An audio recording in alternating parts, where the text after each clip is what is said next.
All right. Thank you all for coming tonight. Appreciate you all showing up. Have you ever looked up to someone, at a role model, or what have you? Yes, you have. I see it in your eyes. Sometimes it can be your parents or a family member, or in my case, a specific famous person, happens to be an actor.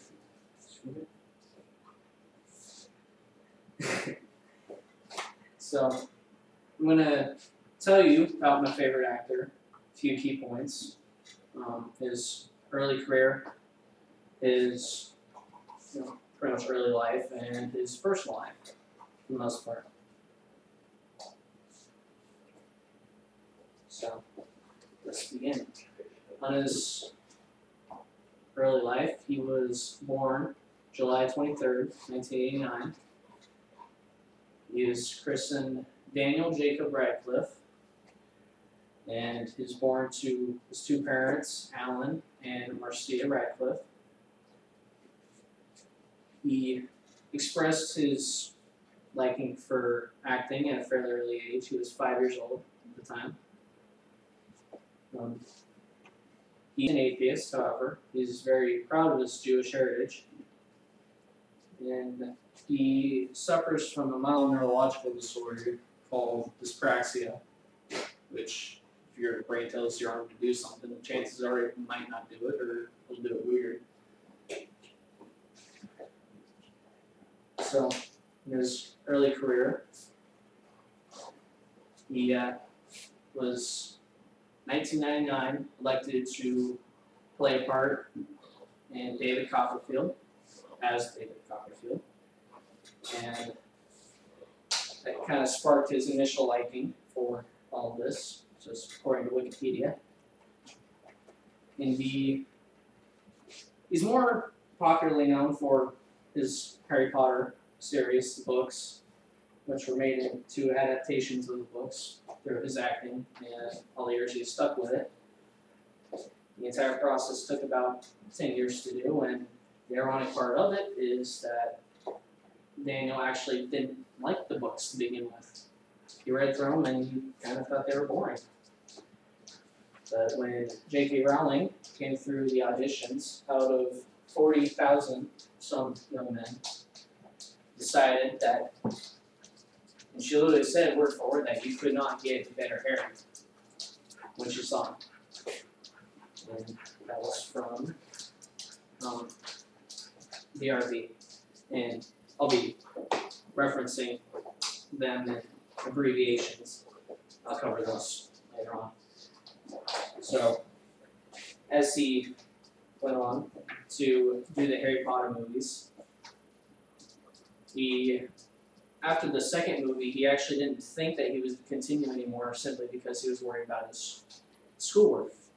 And he actually went to just a couple of private schools, institutions for young boys, like himself.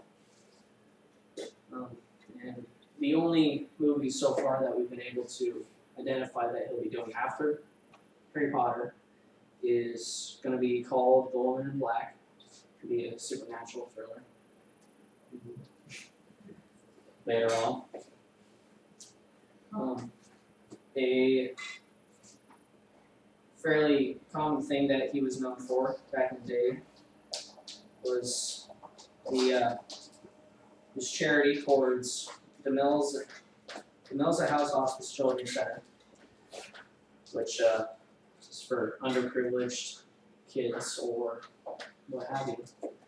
And in lieu of actually people giving him gifts for either Christmas or birthday, he tells them to make donations toward this charity. So he tries to be one of the people guys.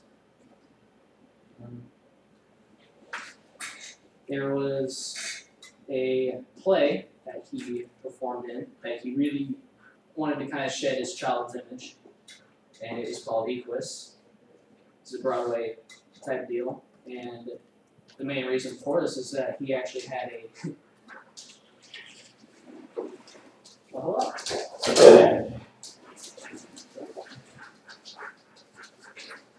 he had a nude scene or he actually had to. Sorry about that. He had to practice for the singing role, which inevitably shed this whole child's persona, according to BDR. And then, as far as personal life, he is nicknamed Dan. He is currently about 5'5", and he can actually turn his whole arm, rotate it 360 degrees. And I can't, but he can.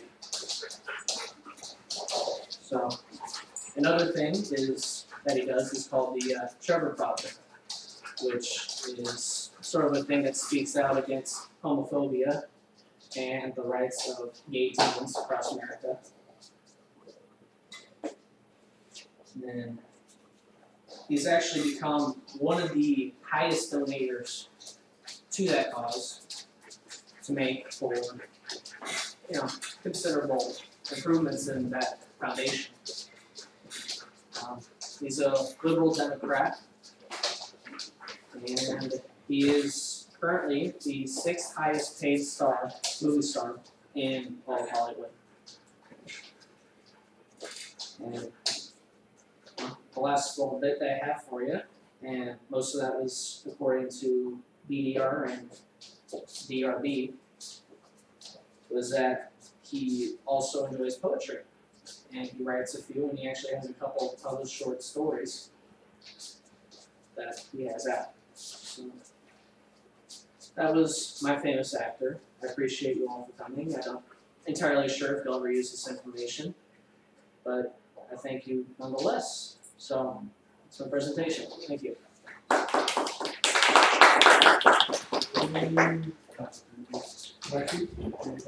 No questions.